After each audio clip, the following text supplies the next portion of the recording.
So hi everyone, Rahul Kumar this side and आज हम total revision करने जा रहे हैं जो इम्पोर्टेंट क्वेश्चंस हो सकते हैं या फिर जो चीज़ें ज़रूरी हैं समझने के लिए चैप्टर में या इस सब्जेक्ट में अच्छा स्कोर करने के लिए। ठीक है, पहले हम स्टार्टिंग करेंगे सारे फॉर्मूलेस से जो हमें याद होने ही चाहिए। अगर याद नहीं है तो दिक्कत है फिर। ठीक है, पहला फॉर्मूला स्टार्ट करते हैं एरिया से। एरिया ऑफ स्क्वायर वैसे सबको याद होना चाहिए। Area of square is equal to side into side.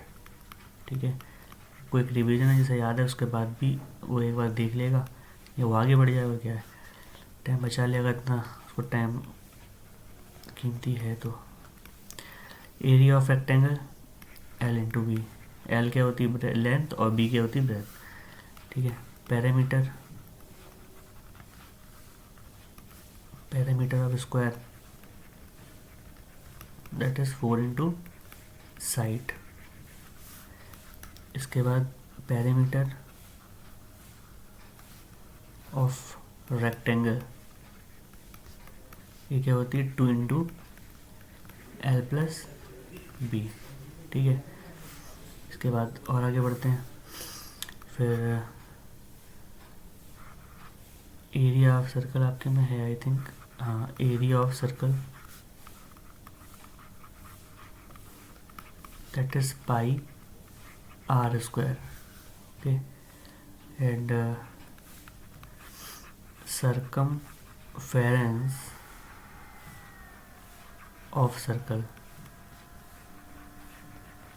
it is 2 pi r। इस सर्कमफेरेंस को पैरामीटर भी बोल सकते हैं। ठीक है, पैरामीटर ऑफ सर्कल तो थोड़ा ध्यान रखना। इसके बाद डायमीटर ऑफ सर्कल ये क्या होता है। डायमीटर कब पूछा जाएगा, जब आपको रेडियस दे रखी होगी, इसका मतलब 2 इंटू रेडियस। और अगर रेडियस की बात आ जाए, रेडियस ऑफ सर्कल, तो रेडियस कब पूछी जाएगी, जब आपको डायमीटर पता होगा। तो डायमीटर डिवाइड बाय 2। ठीक है, इसमें बात ध्यान रखने की क्या है, वो ये है कि जो पाई है, इस पाई की 2 वैल्यू होती हैं। एक तो होगी 22/7, ठीक है, या फिर पाई की वैल्यू 3.14। ठीक है, तो ये ज़रूरत के हिसाब से हम क्वेश्चन में यूज़ करते हैं। तो ये वाली बात हो गई। इसके बाद एंगल्स के बारे में थोड़ा समझ लेते हैं। मान लीजिए कोई एंगल 0 डिग्री पे है, ठीक है, उसके बाद वो 90 पे आया, उसके बाद वो 180 पे आया, उसके बाद वो 360 पे आया। ठीक है, इसके बाद जो ये जो ज़ीरो वाला एंगल है इसे क्या बोला जाएगा, ज़ीरो एंगल। ठीक है, 90 डिग्री वाला क्या बोला जाएगा, राइट एंगल। ठीक है, 180 वाला straight angle, and the last is 360 वाला कंप्लीट एंगल। इतनी बातें पता होनी चाहिए। अब जो एंगल 0 से 90 के बीच में पड़ेंगे, ठीक है, उन्हें क्या बोलेंगे, एक्यूट एंगल। 90 से 180 के बीच के ऑब्ट्यूज, 180 से 360 के बीच के रिफ्लेक्स। ठीक है, ये एंगल्स ध्यान रखने हैं। इसके बाद नेक्स्ट आगे बढ़ते हैं। कुछ चीज़ें होती हैं एंगल्स के बाद, हम देखते हैं ये क्या होती है। ये लाइन, ये लाइन है, ठीक है, यहाँ से लेके ऐसे करके अगर है तो इसे क्या बोलते हैं, लाइन सेगमेंट। ये सब छोटी मोटी बातें हमने सब लाइन एंड एंगल चैप्टर में पढ़ा था। ठीक है, ऐसे करके हो जाएगा तो इसे क्या बोलेंगे, ये रे है। इसमें एक एंड पॉइंट होता है और इनफाइनाइट इसकी डिस्टेंस होती, पता नहीं कहाँ तक जाएगा। ठीक है, फिक्स लेंथ नहीं होती इसकी लेंथ क्या होती है, इसकी लेंथ जो होती है लाइन सेगमेंट की वो फिक्स होती है, और लाइन की जो लेंथ होती है वो फिक्स नहीं होती है। या फिर कह सकते हो लाइन का कोई एंड पॉइंट नहीं होता है। ठीक है, इसके बाद और हमने क्या पढ़ा था, थोड़ी बेसिक पता होनी चाहिए कि भैया 1 किलोमीटर में कितने मीटर होते हैं, 1000 मीटर। ठीक है, 1 मीटर में कितने सेंटीमीटर, 100 सेंटीमीटर। 1 kg में कितने ग्राम, 1000 ग्राम। ठीक है, 1 लीटर में कितने centimetre cube, 1000 centimetre cube. 1 litre में कितने ml, 1000 ml। ठीक है, तो ये छोटी छोटी बातें ये भी पता होनी चाहिए। अगर इसका उल्टा आ जाएगा तो आप उल्टा पॉइंट मिला के कर दोगे, तो वो मैं नहीं बता रहा, वो तो सबको पता ही है। ठीक है, बाकी कुछ प्रॉपर्टीज़ होती हैं, मैं वो भी एक बार बता दे रहा हूँ, वैसे तो पता होंगी बट फिर भी। मान लीजिए ये है एक स्क्वायर। ठीक है, स्क्वायर जो है हमारा, इसका जो ईच इंटीरियर एंगल होता है, इसे कहते हैं इंटीरियर एंगल। ये कितने का होता है, 90 डिग्री का। ठीक है, अगला शेप हम लेते हैं रेक्टेंगल। रेक्टेंगल की अगर हम बात करें तो इसका जो इंटीरियर एंगल होता है ये भी कितना होता है, 90 डिग्री का। ठीक है, इसके अलावा किसी भी क्वाड्रिलेटरल का एंगल 90 डिग्री नहीं होता। ठीक है, ये छोटी सी बात थी, पता होनी चाहिए। इसके बाद हम देखते हैं, अच्छा वहाँ पे एक फॉर्मूला रह गया, यहाँ पे फॉर्मूला था एरिया ऑफ ट्राइंगल, क्योंकि ये भी तो आपके सिलेबस में है। एरिया ऑफ ट्राइंगल होता है 1/2 बेस इंटू हाइट। ठीक है, ये वाला एक फॉर्मूला रहेगा, उसको देख लेना, याद कर लेना है। बाकी ऐड करना, सब्ट्रैक्ट करना मैंने आपको एक पुरानी वीडियो में सिखा दिया था, वहाँ से आप देख सकते हो। ठीक है, न्यूमेरिकल्स वो भी सब मैंने शायद बता दिए हैं, नहीं वो दूसरे क्लास में बताया था, आपके नहीं है। ठीक है, बाकी इसमें एक चीज़ और होती है, ये पता होना चाहिए, 1 रुपये में कितने पैसे होते हैं, वैसे ये तो पता ही होना चाहिए, 100 पैसे होते हैं। ठीक है, और उल्टा आ जाएगी, 1 पैसे में कितने रुपए होते हैं, तो 1/100 रुपये होते हैं। ऐसे यहाँ होगा, आपको पूछे कि 1 मीटर में कितने किलोमीटर, 1/1000 किलोमीटर। 1 सेंटीमीटर में,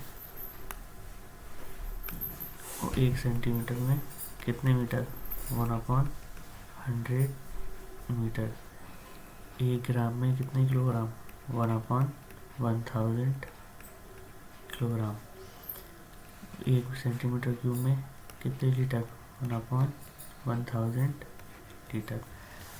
तो ऐसे करके ये भी, एक यहाँ पे 1 ml में 1/1000 लीटर।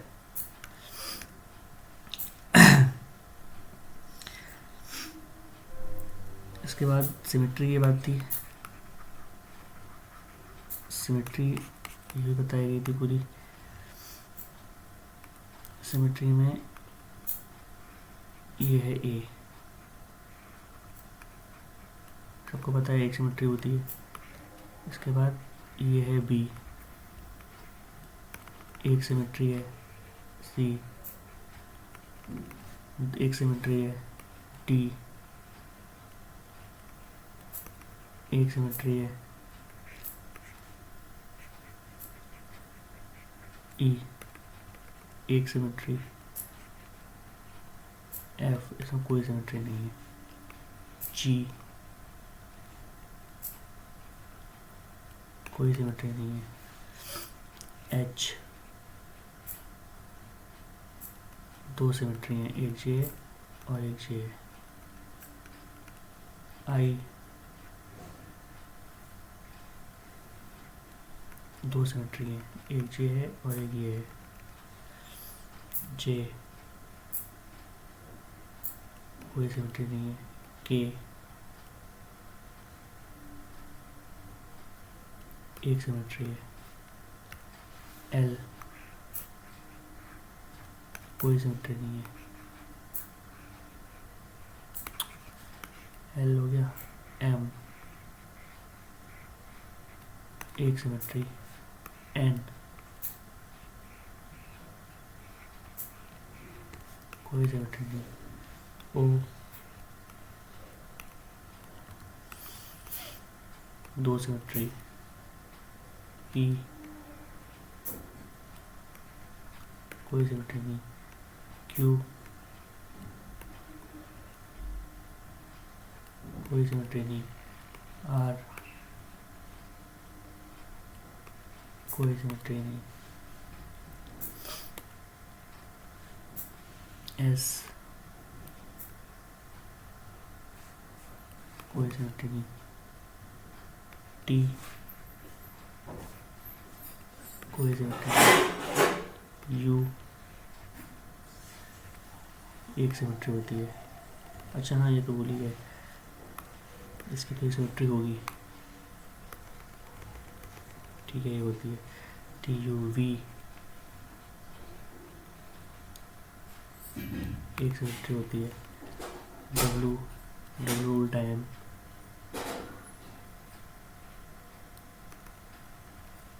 एक्स,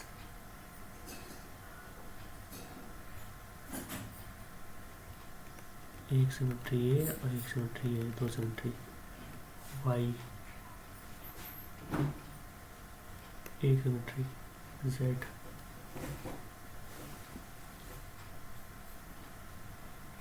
कोई सिमेट्री नहीं। तो इस तरह से सारी सिमेट्री कंप्लीट हो गई। नंबर्स रह गए, नंबर्स में भी देख लेते हैं।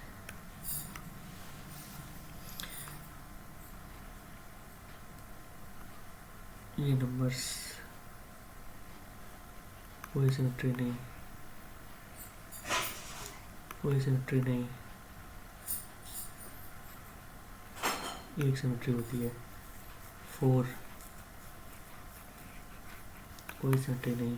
5, कोई सिमेट्री नहीं। 6, कोई सिमेट्री नहीं। 7, कोई सिमेट्री नहीं।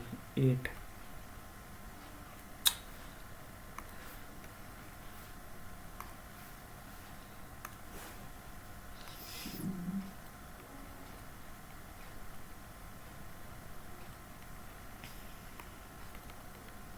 एक सिमेट्री हो गई। 9,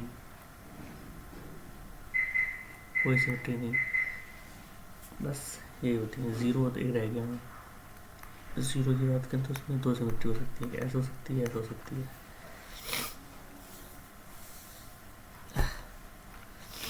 तो ये वाला भी हो गया पूरा। शेप्स रह गई। शेप्स में स्क्वायर, स्क्वायर, स्क्वायर में एक सिमेट्री ये है और एक सिमेट्री ये है, दो हो गई।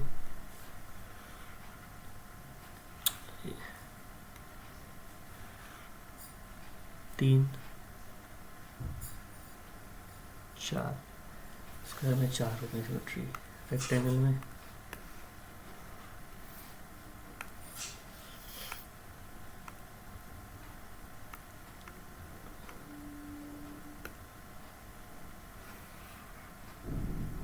एक, दो, दो सिमेट्री ये हो गई। दो, यहाँ पे 4। तो ये सिमेट्री का भी ध्यान रखना है।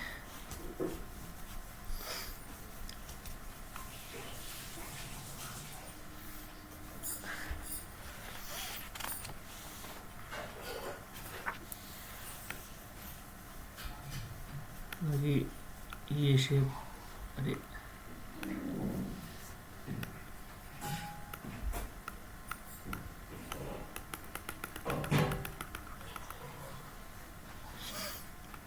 ये ये ये ये ये इसे हो जाएंगे हेक्सागन।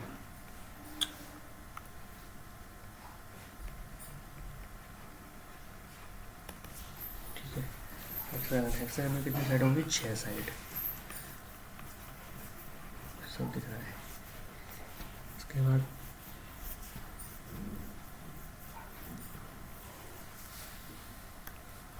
क्वेश्चन एक था स्टेम एंड लीव वाला, सिखाया गया था। ठीक है, जैसे मान लो कोई क्वेश्चन दे रखा है 4, 3, 1, 18, 12, 24, 29, 30। 34। इसको कहा जा रहा है कि construct a stem and leaf plot. तो इसे बनाने के लिए पहले तो इन्हें असेंडिंग ऑर्डर में लगाया जाएगा। असेंडिंग ऑर्डर, पहले छोटा, उससे बड़ा, उससे बड़ा, फिर 12, 18, 24, 29, 30, 34। ठीक है। इसके बाद इसमें एक टेबल खींचेंगे।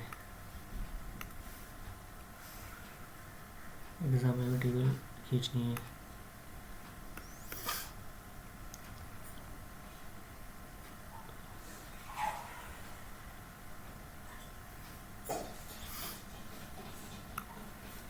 यहाँ पे स्टेम, यहाँ पे leave.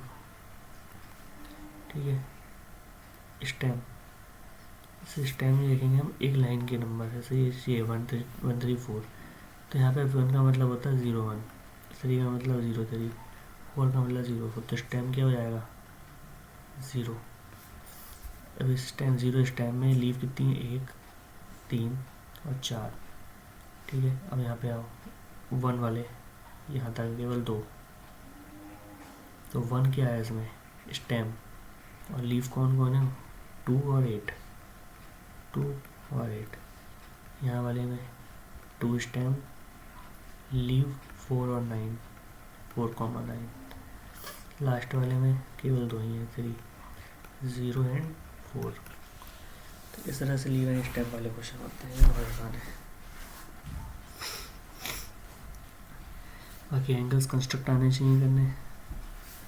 30 degree, 45 degree, 60 degree, 90 degree and 150 degree. इतने एंगल्स आने चाहिए।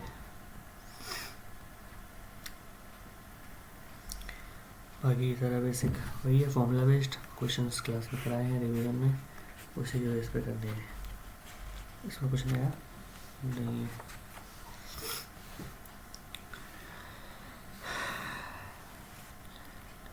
बाकी इसमें एक बायोग्राफ वाला क्वेश्चन जितने भी कराए वो सारे प्रैक्टिस करके आने हैं, और केस स्टडीज़ जितनी सिखाई वो सारी करके आनी है। आर्ट इंटीग्रेटेड क्वेश्चन जितने सिखाए वो करके आने हैं। इतना करने के बाद काफ़ी अच्छा पेपर हो सकता है। तो सारे किसी भी पेपर में इसका भी सही रहेगा। ठीक है। चैप्टर्स हो गए। Thank you so much for watching this.